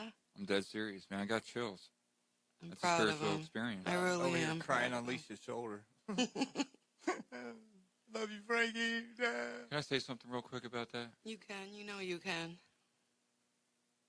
You know, I had a phone conversation the other night. I was talking about my chapter in the book, and I was just talking to you earlier about that. And Is this longer than a minute? He's Yes. dancing. We're gonna say this when we get back. The dances. thought. The dances come 954-524-8000. Please call us after break. Shattering the Stigma. 96.1 FM, Pompano to West Palm. 97.5 from West Palm to Jupiter. 1340 AM throughout Palm Beach County. Motivated by the misery, inspired by this voice that tells me that it's in me, yo, the chance to make a choice, to rise above the noise and focus on the fact that just because it was me doesn't mean I'm going back. Looking at a brighter future ain't really what I'm used to. Sometimes it has to sink in before it ever moves ya. They ask me what is different and have I really changed. I say it's been a journey and this shirt don't feel the same. A stain is what remains. My stumbles made me humble. I choose to make a choice every time I'm facing trouble. All I want to do is love you. I say that to myself. I hold on to the things I've done. It really doesn't help. I felt this way before, but now there's something more. I feel it when it's calling, when it's knocking at my door. I'm looking for the cure, cause they say it can't be done. To leave the past behind me, well, I guess to be the one. Yep. Keep climbing, even though the ground might shake.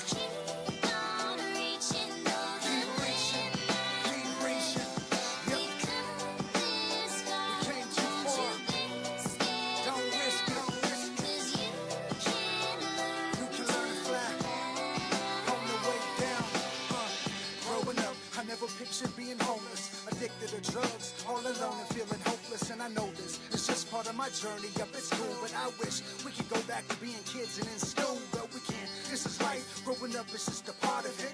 Even if where I've been ain't great, you can acknowledge it. Regardless if you harvested your veggies where the garden is, or if you own a silver spoon and life to you was marvelous. It often is the little things that catch my eye and make me think. And life is short. I'm holding on to what's between the blinks. Iron out the kinks and learn to love and let it go. Sometimes it comes slow, don't rush it, yo, just let it grow. Sometimes what's beautiful, it's hard to see if it's new to you. Grab a mirror, it's clear, it's right there what life can do for you. Picking up the pieces, I'm standing up and standing in. And if you're wondering, I'm on my way, it's where I've been. Keep climbing, keep climbing, yeah. Keep reaching, keep reaching, yeah. Can't you afford to give up now?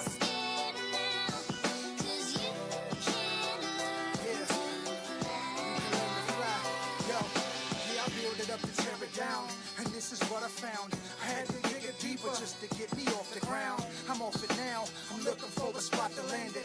I hear this voice saying, Brandon, don't take this for granted. Abandon all my thoughts of giving up and giving in. I hope I make it, if I do, it's what I'm giving them. Adrenaline is mixing in, it tries to keep me breathing. And life is precious, and I guess it's how I know the meaning. I'm kneeling while I'm praying, I'm saying what I'm feeling. I'm reeling, dealing for this healing, reaching at the ceiling. Concealing nothing, exposing what is cold and frozen. I'm choosing to follow my calling, yep, cause you were chosen. In this moment, I hold it, no folding, grip it tight. I put my wrongs up in a song alone to make it right. I raised the bar, I'm taking flight to get this better view. I had it in me this whole time is what I never knew. Keep climbing, keep climbing, the ground shakes. Keep reaching, even if your limb breaks. We came too far to give up now. Come on, you can learn to fly on the way now.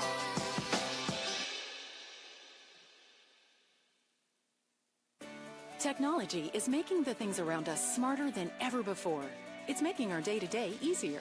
And now, what powers those things is Smart 2.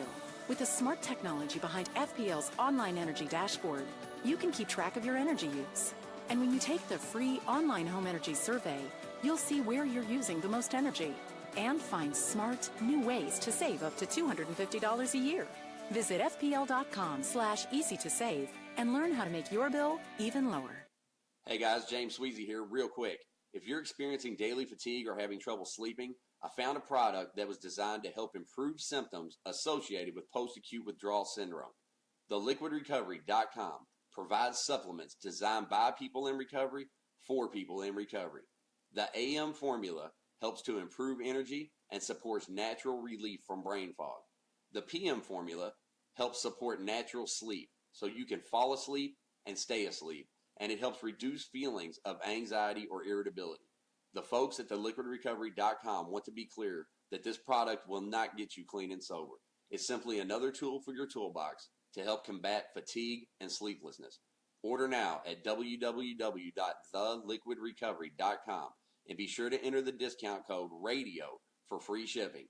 That's www.theliquidrecovery.com. James Sweezy, I'm out. Whoop whoop, skittle bop. Skittle bop bop bam, Recovery Radio FM. Trying to recover, man. Well, doggy, Recovery Radio FM. Come get you some.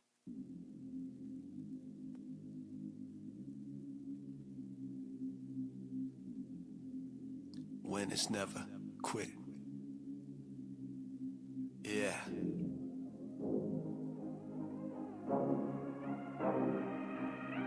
Yeah. My mic on? They say, Stoop kid, you afraid of Lee and Stoop. But I got this beat in my headphones playing on a loop. Working on my craft, get it in with my rhyme pad. Teachers thought I was dumb, didn't know where my mind at. It was all I had, sports didn't provide a creative outlet for me to show what's inside. I can't even lie, since 12 I wanna die. But this music keeps me going and I don't know why. But I think I got my explanation. As soon as I started writing to make a real statement, all of a sudden Shattering the Stigma. Welcome back, guys. 954-524-8000. 96.1 FM from Pompano to West Palm. 97.5 from West Palm to Jupiter. 1340 AM throughout Palm Beach County. And on Facebook at recoveryradio.fm, as well as the net recoveryradio.fm. Welcome back, everybody. We have Angie on the phone. Hi, Angie. Hi, Angie. Hi, guys. How you doing tonight? Good. I'm calling from Pennsylvania. Nice. So what are you calling in for tonight? I'm actually calling to say hello to Brandon. I don't know if Brandon remembers me, but I've spoken Oh, is this to the a bad few of these story, gentlemen. Angie? No. No, no bad Dirty story. laundry. You're not from Cincinnati, are you? No. No. Hey, Ash. I met a few of you guys through Facebook. Robin, Hi, Angie. And hello.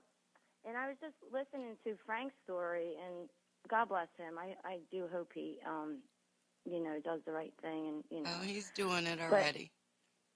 Yeah, I mean, you can tell, but I wanted to elaborate on that. I can't even imagine being involved in like everyday recovery with addicts, considering I have a lot in my own family. But I did experience that myself. Like, I've learned in recovery, if you try to help another addict, like, you can't have two sick people come up with a solution. Sick You know what plus I mean? sick So equals what? you can't have two sick people together come up with a solution. You know what I mean? Squared. So, like, I had my brother-in-law live with us for a little bit, and he was younger. I mean, he passed away to this disease Sorry. 3 years ago. Yeah, I mean, the whole family was shattered from it, but in me trying to show him an easier, softer way, I lost myself. You know what I mean? And I don't know if I necessarily keep track of time, because what is time actually? You know what I mean? And you guys talk about stigma and in the rooms, and I really don't want to start controversy here, but I have a hard time with some of the older people in the room. Yeah. As far as them passing judgment on, you know, what is right, what is wrong as far as recovery. You know what I mean? As far as maintenance drugs and all that. What do you know feel? What I mean? Do you feel if it's working for that person, then that's what's right for them, or what's your opinion? My personal opinion is I'm nobody else to take anybody else's inventory, nor am I anybody to judge anybody else. Like, we all meet our maker at one day. So, like, you know, that a lot of people come in and try to get help in the rooms, and they get turned away because, like, you know, a person who's been there for 30 years, oh, well, you're not really sober, you know. Then what makes that younger person want to go back in that room? I mean, does that make any sense? No, no. Yes, it does. It's sad. And what it is sad, you know, and I bring this back again to, you know, kind of like church. If you stopped going to church for a while and came back, everybody at the church isn't going to kick you out or talk about you, but they continue to do it if someone has an issue and comes back to the rooms. And that's exactly it. And that's the whole thing with the stigma nationwide. Like, to be a drug addict, like, people just think you're, like, basically worthless, you know, like, and I hate to use the word, I hate the word junkie. Like, to me, that just, that crawls underneath my skin when people refer to that, because reality is none of us are junk. We are I honestly think addicts are very sensitive people, and that's the reason why we choose to use. You know what I mean? Why else would we do half the things we do? We're very intellectual people, and we have a hard time dealing with, you know, life on life's terms. I agree with that wholeheartedly. You know, and Robin, I wanted to elaborate. I was told by a guy who he passed away now, but he was in the rooms, and I said, you know, if I could only get my heart to listen to my brain, because my brain says one thing, my heart says another. And that's been a constant battle with my recovery and all that.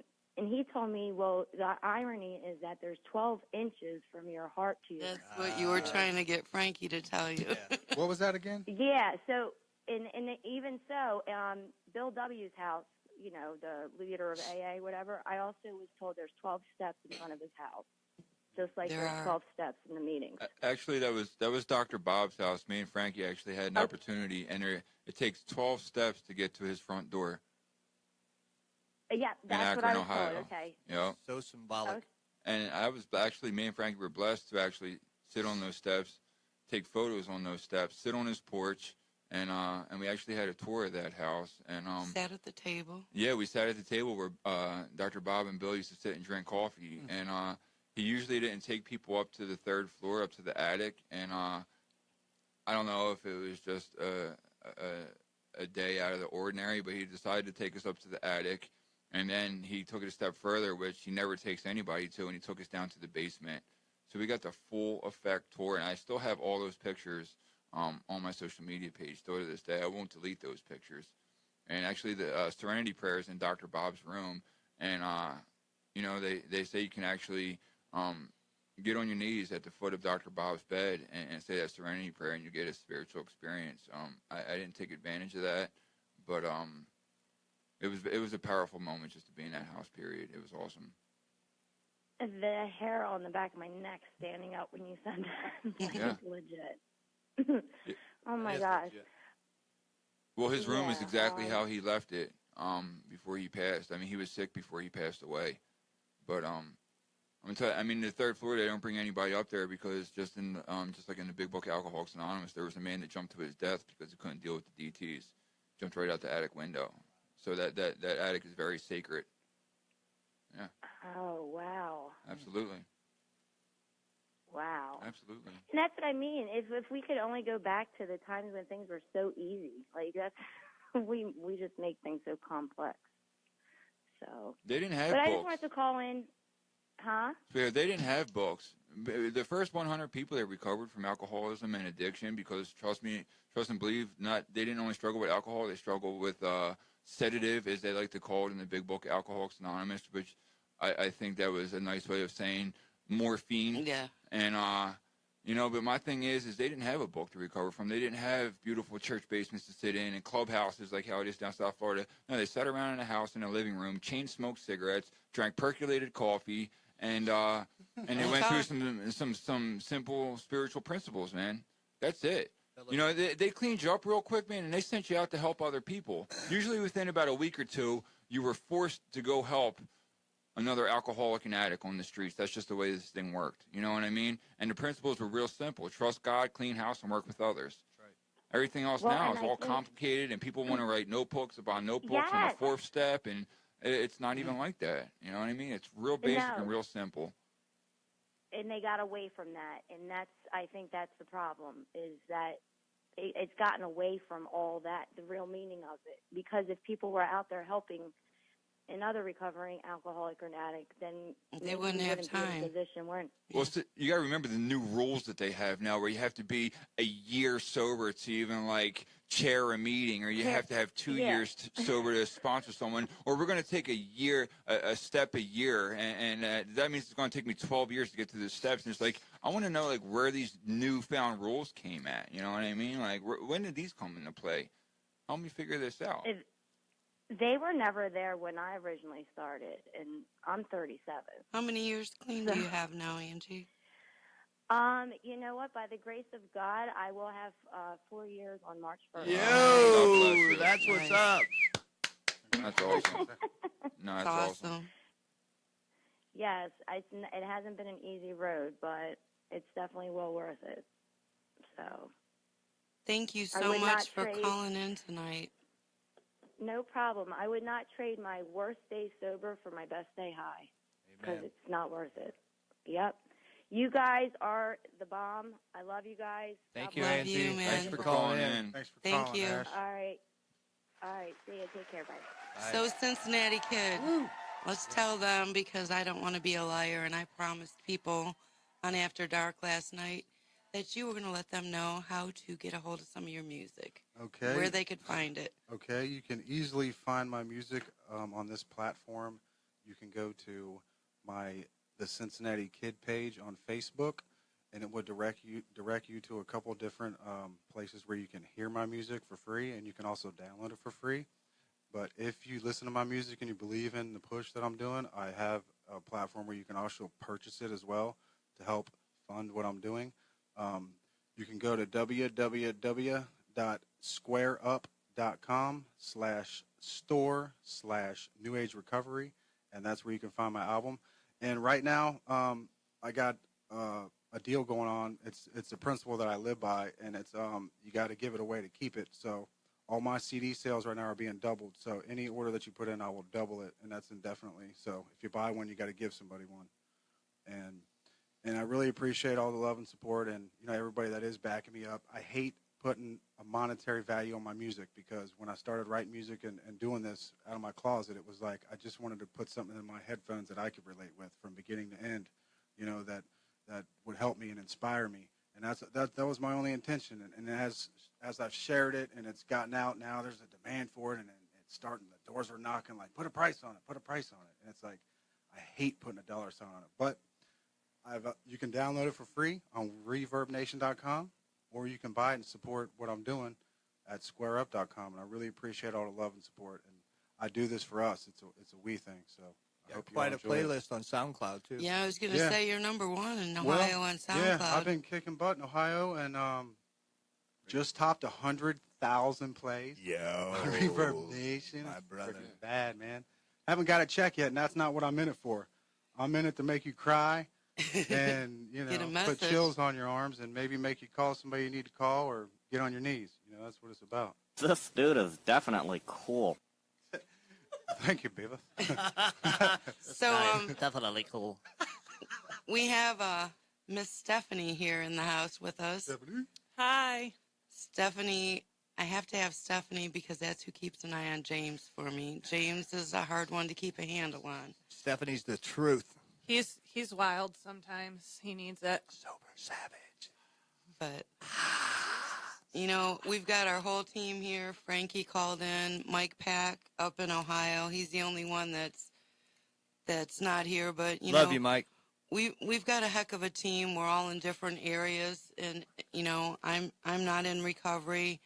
I've been a mother of an advocate or of an addict for 17 years. And an advocate. And an advocate. I'm an interventionist, therapist, you know, but most of what I bring is I was the crazy mom that would break into dope houses and whatever else. So it's a street smarts, you know, and we've got Silverback that's got several years clean. Multiple. We've got James and Steph. A few 24s, huh, Steve? Yeah. It's important for people to understand that everyone that's working with the foundation, we are all products of the foundation. Yes, we are. Brandon just celebrated his year. 365 days. 365. All right. I'm telling you, that's the 24/7. best feeling in the world to look back at the best year of my life, you know, and to sit here today and just, man, to have no regrets. That's like the best thing. I just love looking back and going, I don't regret nothing because everything that happened allowed this to happen. So I'm happy for all that. You know, I've known you 3 years now, and I said this to you, I believe, last night, Steve, and I know that I said it to you on the phone today, James, and I said it to you on the car, in the car. But it's beautiful to see the growth. It really is, because there's some controversial things. You know, it's just part of the world we live in, and the person I met 3 years ago would have been trying to kick somebody's butt and things, and I read how you responded to something, and I was truly impressed because I saw the growth. I loved how you handled it. It was very diplomatically, and you know, the old you wouldn't have handled it that way, and I'm proud of you, man. I really appreciate it. You know what? For once, I hate saying I'm proud of myself or I deserve something. Like, that's like the two words that hardly ever come out. But, like, after yesterday and, like, going through that whole ordeal, I really felt proud of myself. And I sat back last night sitting at the edge of this pool that my beautiful mom, Debbie, hooked me up with this new life, this new chance to become something. And I sat there thinking, like, wow, man, you didn't even have to think about that. Like, usually I would have to think about it happened automatically. That integrity came out of genuine, pure purpose, you know. And I wasn't there to argue what he had a problem with. I was there to just explain, like, look, man, I'm human. We're both at the same place. I'm happy with me. Are you happy with you? Right. That's all that matters, man. Where we're at in life, like last night when I was sitting by the edge of this pool, I was thankful for life. And I was just so proud of myself, like, for who I've become by doing the next right thing, by paying things forward and focusing on what I get to do, you know. And them three basic, simple things have allowed me to not stick a rig in my arm this entire year. So even though we had that conflict yesterday, all it did was drive me to my knees and put my hands in the air to say a couple thank yous, and it made me stare at that scar, because that's the only way you're going to know I was ever on dope, was that scar. I got the same thing on the other arm. And if I tell you. So I'm proud. I'm super proud of you too, man. I'm just honored to be in this room with all you people, man. You guys Hope just, Daler. Hope it's Daler. like, this is a dream. It's like I've been talking myself into believing I really did die, and God had to give me a little extra to, you know, because that's what it feels like. Well, it just this feels really like, is a joke. We're not on a real radio station. I and knew it. We're not I on knew it. live Well, in that radio. case- Actually, you've been punked. Yeah, Ashton Kutcher's going to walk in any second. Gotcha. It feels good to be in these shoes. It feels good to, like, believe in yourself, even when some people point a finger and have some, you know, static at your motives and intentions, man. But you know what? You know what drives me today? The feeling I get when I'm praying, and it puts this purpose in this alignment of where I'm going. I know I'm okay with where I'm going in life, because you know what? The first thing I think about when I wake up is thanking God for that, and the second thing is what can I do for the next man? I don't even think about me till 12:01 when I'm thinking, what time should I set my alarm for the next day so I can get Seth some cigarettes in Texas, or my boy Gabriel a pizza up in New York? Like, it's about others, man. That's how I found, like, this serenity and this peace with who I am. It's in helping others, you know. And I love it. I love I all you picked you people. up from the bus station, and he's exchanging numbers already. Yeah, this kid at the bus station's like, he walked by and he see my shirt and he's like, man, I hope you can help me get a job. And I was like, He didn't even, Brandon doesn't even know what town he's in, and he's like, got a "Man, resume, I'll sir?" help you. I turned right around. I gave the guy the time of day, and that's what matters. Yes. You know what? I didn't have a job for him, but I had the time of day for him. And that guy looked at me with so much surprise, and he was like, "You stopping to talk to me? You want to know my name and shake my hand and take my phone number? Sure do, and I'm gonna help you get a job."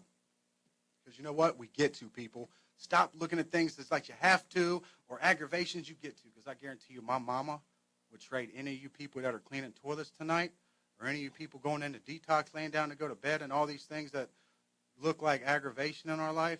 There's people that would do anything to get to do that, people. It's a sneaky way of putting appreciation into anything. And I'm there. Grateful heart will never use again. Man, tell it again, man. Let them hear it again, because that's where I'm at. And I just love being me today. What's really going on, man? I found it. Bro, you're glowing over there, man. Stop it. People start thinking I'm on something. Quit. Damn, here we go again. I'm high Let's on life. start the rumors. All right, Steph. All right. Everyone doesn't know that you won't take pictures without sunglasses. Yeah. I show them don't. pretty Even blue though eyes. she's got I those don't do live beautiful eyes, videos without and she sunglasses doesn't do either. live videos, and she really doesn't talk on the radio. So No, I don't. So say something. Tell us something. Something. Where are you from? Well, a little farm town in Ohio called Norwalk. Norwalk, baby. Yeah. And I actually came across the F Heroin Facebook page probably 3 years ago, and I reached out and then pulled back and ended up overdosing 2 times after that within a couple days' time, and I reached out again, and Alicia got me down here to Florida, and here I am. Even though she hated me for a little bit. Success story right here. Yeah. Ohio to Florida. It feels good, don't it? Yeah. She didn't like me calling her out or telling her mom that she was manipulating and she needed to stay in sober living longer. You So poor thing. I Yeah. thought halfway was somewhere they put people from prison. And I'm like, I'm not going to somewhere people from prison are going. That's one of those This is a stereotypes. ploy. I actually went through that myself. I understand what you're saying. It's a different feel from like the Ohio, right? home cooked sober living where you come in and you got a house manager and you got 10 people that are, just from the bottom up, and then you go to the I know where you halfway went. house is from federal prison and they've been in a joint for 20 years. Like, hey buddy, let me use your phone? He's like, Yeah. take it, you can have it. No, I'm not using that bathroom tonight. I took my showers like 4 a.m. every day for like the first month. Sorry, I've been to jail. And Yeah. I'm right there with you, bro. Talk about them breaks. Oh God. So No. what inspiration do you have for people out there, Steph? Well, I'm from a small town, and a lot of people look at that like it can't be that bad. Like, her drug addiction can't be that bad. And actually, the first time I went to rehab, I had a bunch of people from the city had me believing that I wasn't really a drug addict. And I went home, and I'm like, I just had a little bump in the road, Mom. Like, no big deal. But doesn't matter where you come from. It doesn't matter what you've been through in life. It doesn't matter how far down you've gone, what you've used, how much you've used. You can always come back up.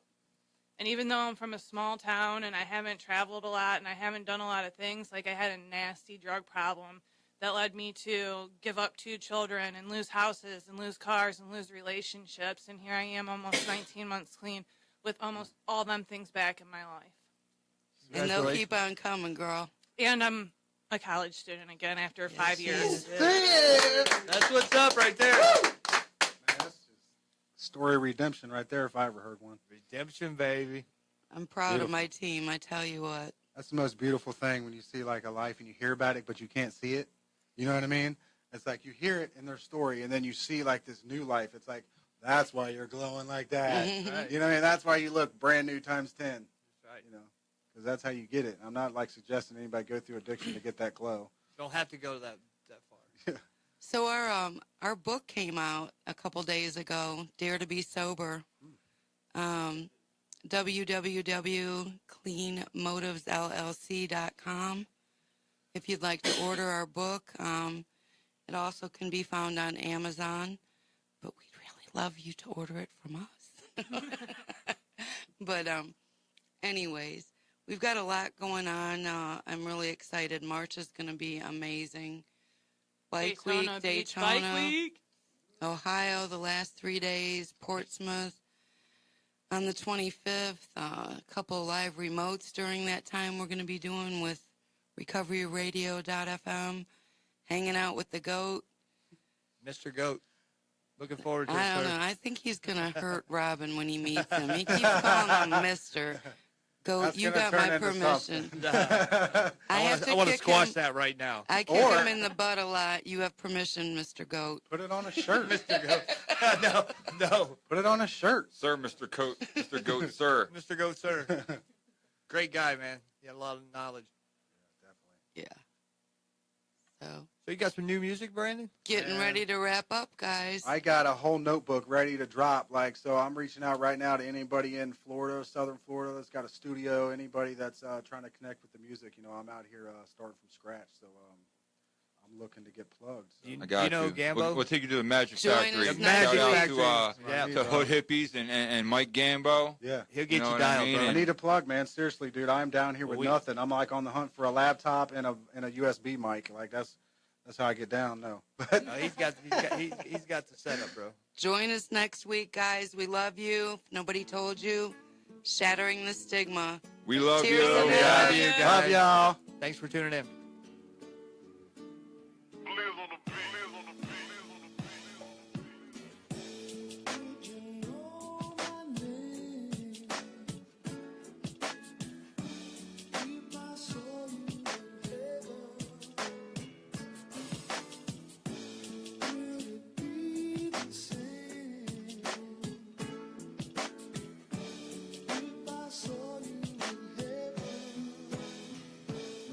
I take your picture and I hold it. It's hard for me to focus. I know this does no justice, but still I hope it's a little bit of comfort for those of us who miss you. A place where we can go to when we need to spend time with you. Your smile was contagious. Your presence filled the room.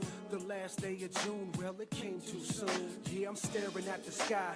I'm asking God why. He took you from us early, didn't let me say goodbye. And then a tear drops my eye. It's hard not to cry. The truth is that I wish that I could turn this to a lie. Yeah, I struggle as I try to see you as a memory. Your voice and how you laughed, well, I visualize it vividly. You were more than just a friend to me, felt it in our chemistry. Your friends became your family, thick throughout your history. Never was a mystery how much love you had to give. I got to feel it, that's the reason I know what it is.